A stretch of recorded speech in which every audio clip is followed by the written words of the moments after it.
Setiap pagi itu jam 6 ya, saya jemput guru-guru yang di sana di dermaga. Sempat culture shock juga, jadi waduh ini ke sekolah gimana? Kok naik perahu begini? Paling lama kan kita aksesnya kadang-kadang kalau hujan ya licin. Soalnya kalau kita maksain biasanya ibu suka jatuh. Guru yang terbatas ya, dan guru cuma ada 3, diusahakan semua dipelajari. 200.000 ke 1 bulan, nggak pernah megang duit kayak gitu. Dihitung sama saya 200 itu gede banget.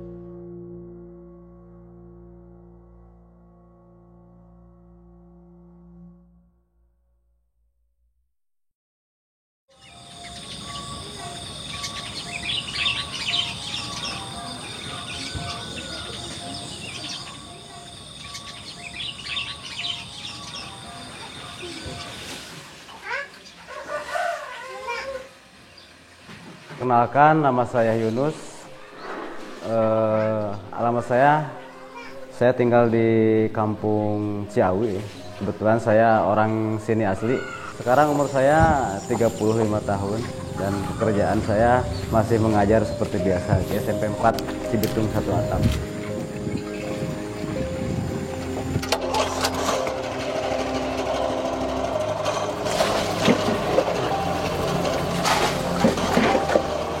Setiap pagi itu jam 6 saya jemput guru-guru yang di sana di dermaga.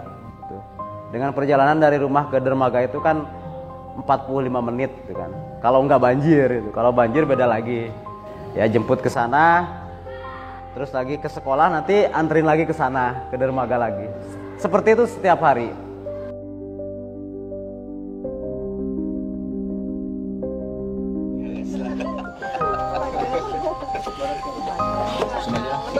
Perkenalkan, nama saya Edwin Ranwarin.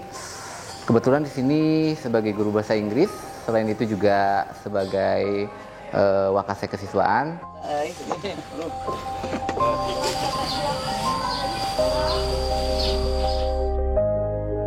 Sempat culture shock juga, jadi sebelum kesini kan udah keluar ya bahwa saya ditempatin di sini. Saya nyari informasi di Google ataupun di YouTube. Sempat kaget. Waduh, ini ke sekolah gimana? Kok naik perahu? Bahkan hari pertama, saya masih ingat di hari pertama saya naik perahu ke sekolah itu sampai nggak bisa ngomong apa-apa karena saking shocknya gitu. Di perahu baru pertama kali itu naik perahu karena emang sedikit hidrofobia juga waktu itu.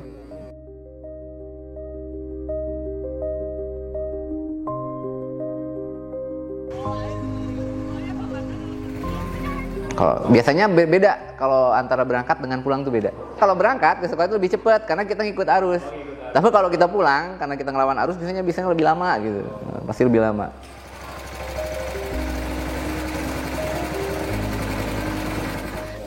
Perkenalkan, saya Layung Prasasti. Kebetulan di sini sebagai kepala sekolah di SMP Negeri 4 Cibitung 1 Atap.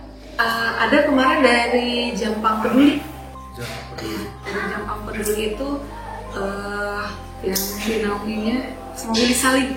Willy Salim. Tapi itu digunakan untuk anak-anak yang dari daerah sana. Oh, di daerah mana Ibu? Itu di daerah Tegal Bulan.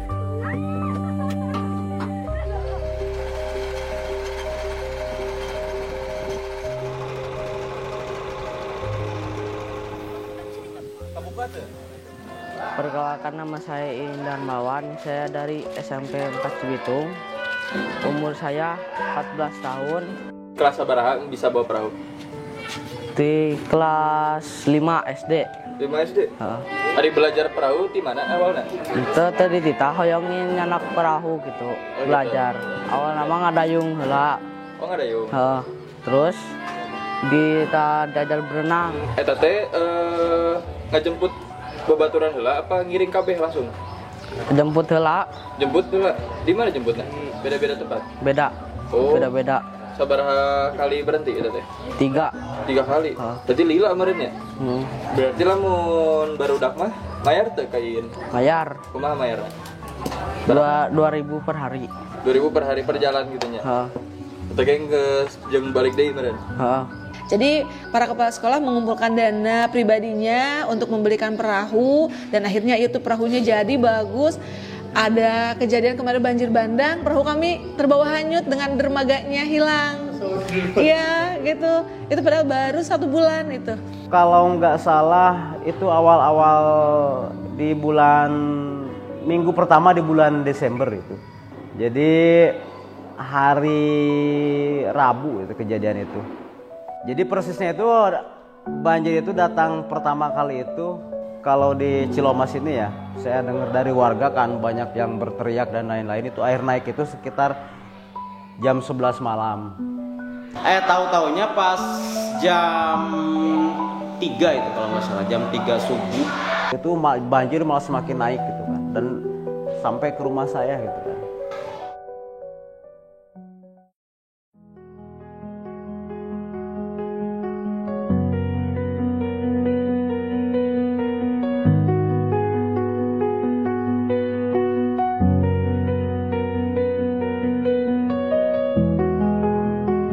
Saya itu kan dulu ngambil mata kuliah itu pendidikan Pancasila dan Kewarganegaraan.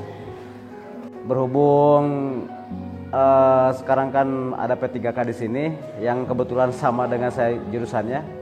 Jadi sekarang nggak bisa saya megang pelajaran itu, dan sekarang saya megang pelajaran prakarya sama bahasa Sunda. Ini bisa ya, bisa didaur ulang ya. Cuma nanti itu dalam kalau masalah tergeser mata pelajaran, soalnya kan kalau misalkan P3K itu kan sudah SK-nya kan dari dinas langsung. Jadi mau tidak mau kita yang masih honor itu pasti tergeserkan gitu dengan mungkin guru yang sama ijazahnya dengan kita. Contohnya saya kan mengajar PKN, terus kemudian misalkan datang guru baru yang ijazahnya sama PKN. Mereka itu kan mengemban tugas di SK-nya itu sudah jelas. Terutama kan apalagi kalau misalnya guru tersebut sertifikasi gitu kan. Itu kan sudah wajib, hal mutlak gitu kan. Harus sesuai dengan mata pelajarannya dia PKN. Otomatis saya yang honor berarti harus tergeser gitu kan. Mau tidak mau itu harus megang pelajaran yang lain berarti. Gitu.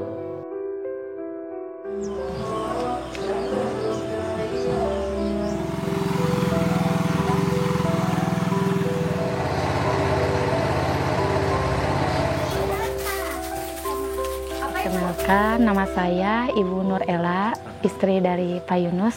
Pekerjaan saya sebagai ibu rumah tangga. Ya, sehari-hari saya berjualan di sekolah, di tempat suami saya kerja, buka kantin kecil-kecilan gitu. Karena iya buat bantu Pak Yunus, karena kan Pak Yunus masih honorer ya. Jadi kalau uang yang dikasih sama Pak Yunus per bulannya itu kan nggak mungkin cukup ya, gaji honorer berapa sih gitu ya, bukan melemahkan suami ya, justru kita itu banting tulang setiap hari untuk membantu Pak Yunus biar uang gajinya itu nyambung ke tanggal berikutnya.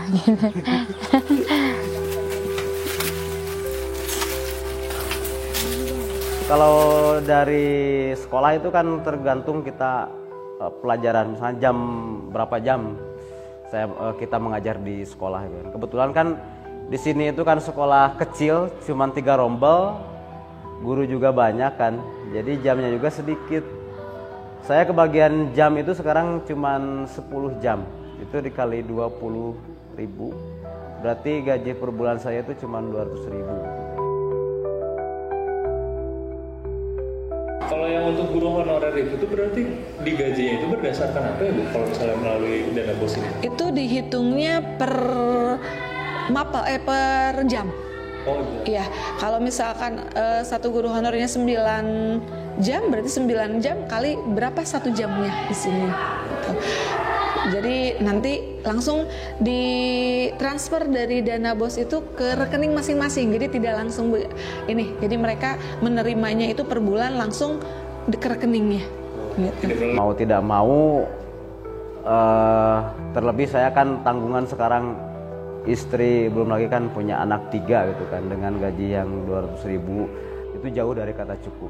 Makanya bagaimana sih saya mensiasatinya gitu kan. Ya mau tidak mau berarti setelah pulang sekolah, capek nggak capek gitu kan, harus kerja yang lain gitu kan. Apa saja itu dikerjakan, yang penting jadi uang gitu kan. Kalau ada pekerjaan lain gitu kan. Ya kalau nggak ada mau gimana lagi gitu kan.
Nama saya Jentri Hartanti.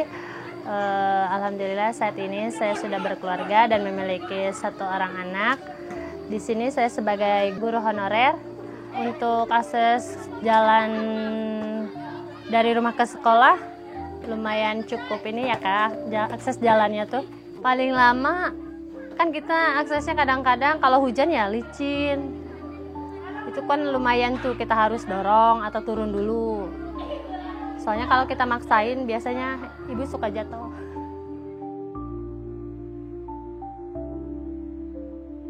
Suatu ketika ibu, kan waktu itu ada pengecoran, jadi ibu lewat atas, jalan yang atas. Waktu itu jalannya licin, malam-malamnya hujan, turun hujan. Jatuh, nggak ada orang, mau nangis. Gimana? Nggak nangis, ketimpa motor.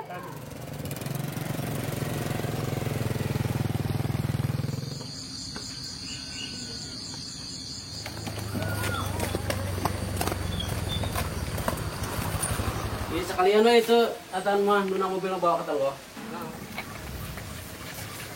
Nama saya Saleh yang beralamat Kampung Cijantur, Desa Rabak, Kecamatan Ubin, Kabupaten Bogor.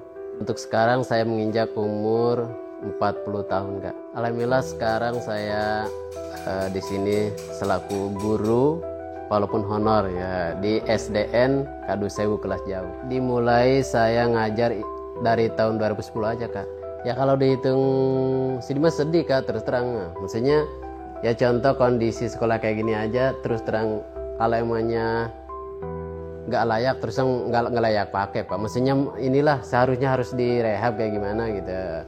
Tapi apalah daya tangan tak sampai gimana lagi gitu. Tetap adanya segini tetap kami pakai gitu Kak. Mudah-mudahan bangunannya diperbaiki karena ada sebagian ruangan yang masih kurang layak ya kalau menurut ibu. Udah pecah-pecah kayak gitu, takutnya nanti kita lagi belajar atau gimana, takut nimpa anaknya. Kalau emangnya sedih mah tetap sedih Kak. Maksudnya ini apalagi lihat dinding-dinding kayak gitu tuh. Sebetulnya ngeri. Makanya kami jaga pakai yang itu anak-anak supaya jangan main di situ gitu kan kayak gitu. Jadi pakai inilah kita ngeri sebetulnya kita udah harus di inilah ini perbaiki gitu. Oke. Berbicara tentang prioritas itu banyak yang namanya hal harus diprioritaskan. Kalau sekolah itu kan ada 8 standar. Standar isi, mutu, pelayanan, kurikulum, sarpras, dan nilai serta output peserta didik. Semuanya adalah prioritas utama. Karena itu dikandung dalam standar pelayanan minimal kami gitu kan. Cuman kalau di sini kan kita berfokus kepada sarana prasarana. Tentu itu menjadi prioritas utama kami. Bisa nggak kita ngajuin langsung sekolah? Bisa. Itu namanya teknokrat. Namanya itu adalah usaha teknokrat, itu bisa diajukan langsung melalui proposal ke bagian sarana prasarana. Tapi dengan tujuannya yang jelas bahwa itu memang di Dapodiknya itu urgensinya sudah betul-betul, misalkan tadi kayak retaknya sudah banyak nih, udah parah, udah membahayakan keselamatan murid. Nah itu berarti harus sudah memang di urgensi, itu bisa langsung masuk ke teknokrat. Nanti kita melakukan perubahan anggaran di parsial 1, parsial 2 atau parsial 3 seperti itu. Tentu dibagi Kak, di rolling. Ya, misalkan gini, di sini kan masuknya ke jam 7.15, udah masuk sekolah tuh, udah masuk anak-anak udah di kelas, jam 7.15 itu udah di kelas. 15 masuk semua. Udah masuk semua, karena di sini 6:30 guru harus segera datang ke sekolah gitu. Sebelum kita memulai pembelajaran hari ini, mari kita berdoa agar diberikan kecerdasan, kemudahan. Berdoa dimulai.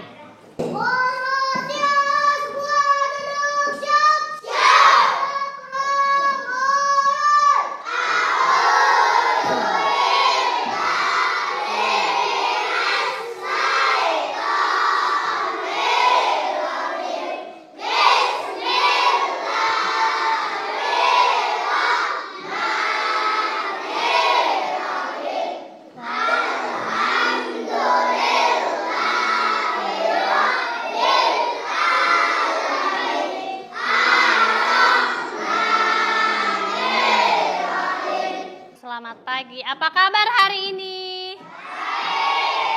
Alhamdulillah, luar biasa. Allahu Akbar.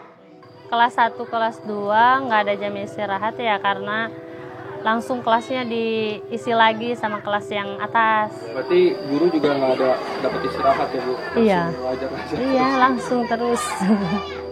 Kalau total sekarang Kak, gurunya ada 5 sebetulnya, ada 5 Kak, ada 5. Terus saya, Bu Jentri, Pak Abed, Bu Hera dan Bu Putri. Karena Bu Hera dan Bu Putri sekarang lagi punya bayi ya, saya juga lagi melahirkan gitu. Mungkin tapi tetap beliau diinduk sekarang Kak, masih diinduk gitu. Tapi tahu kesini lagi atau kagak sih? Yang itu mah yang benar-benar akurat mah cuma 3 sih. Saya, Bu Jentri sama Pak Abed gitu. Perkenalkan, nama saya Abed. Saya selaku guru di SDN Kadusewu, kelas jauh Cijantur. Di sini kan guru yang terbatas ya, jadi nggak bisa satu guru pegang satu mata pelajaran misalkan kan. Dengan jumlah banyak murid dan guru cuma ada 3, diusahakan semua dipelajari gitu. Di sini kan di kelas jauh ini nggak ada tenaga kebersihan ya, atau nggak ada tenaga untuk perawatan gitu. Jadi semaksimal mungkin, sebisa mungkin, kalau misalnya ada keran yang rusak atau mesin air yang rusak, saya benerin. Dan kita juga kerjasama sama guru yang lain. Misalnya saya benerin ini, benerin itu, kelas saya itu digantikan dulu oleh yang lain. Yang di Kabupaten Bogor bukan kekurangan ya, tapi pengangkatan PNS-nya kurang. Gurunya sih sudah banyak, cuman kan terbagi, ada PNS, ada P3K sama ada honor, ya kan. Sementara kita kan nggak boleh daerah ngangkat honor pun, tenaga honor sudah tidak boleh, tenaga PNS pengangkatan pribadi pun tidak boleh kan, ya kan, PP memorandum itu kan.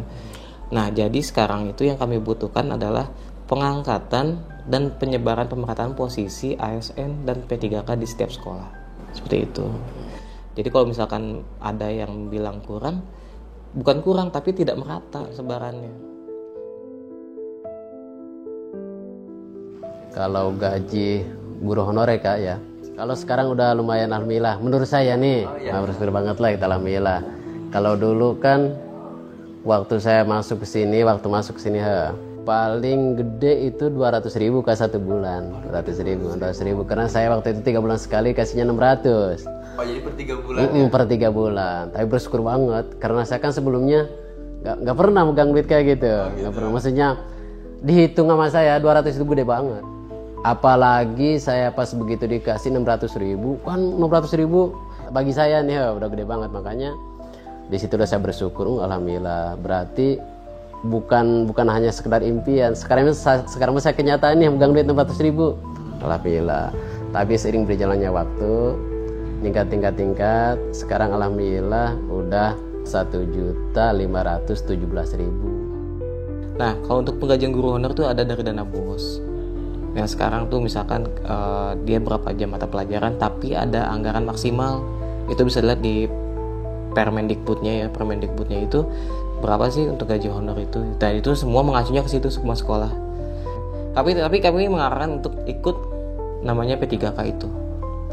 Karena itu kan jadi landasan ini ya kami untuk melakukan penguatan kepada sistem penggajian gitu. Jadi tidak membebani anggaran BOS gitu. Jadi anggaran BOS itu mutlak buat pembelajaran, pendukung pembelajaran. Jadi gaji guru ini adanya di Pemda gitu. Jadi kan terpisah nanti pelan-pelan kan. Cuman kan bertahap. Kita nggak bisa 20, misalkan honornya 20.000 nih, jebret kita angkat semua.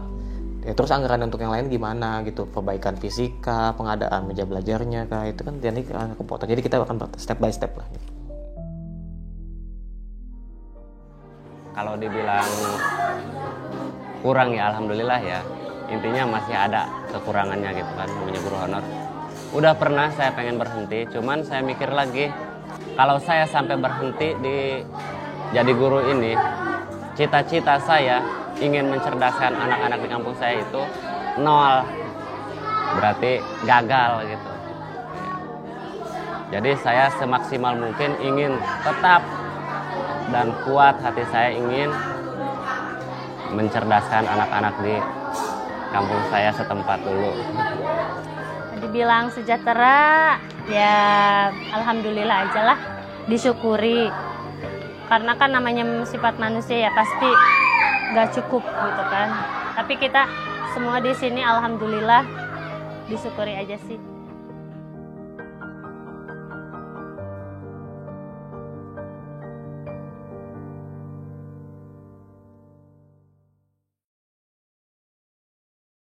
Oke.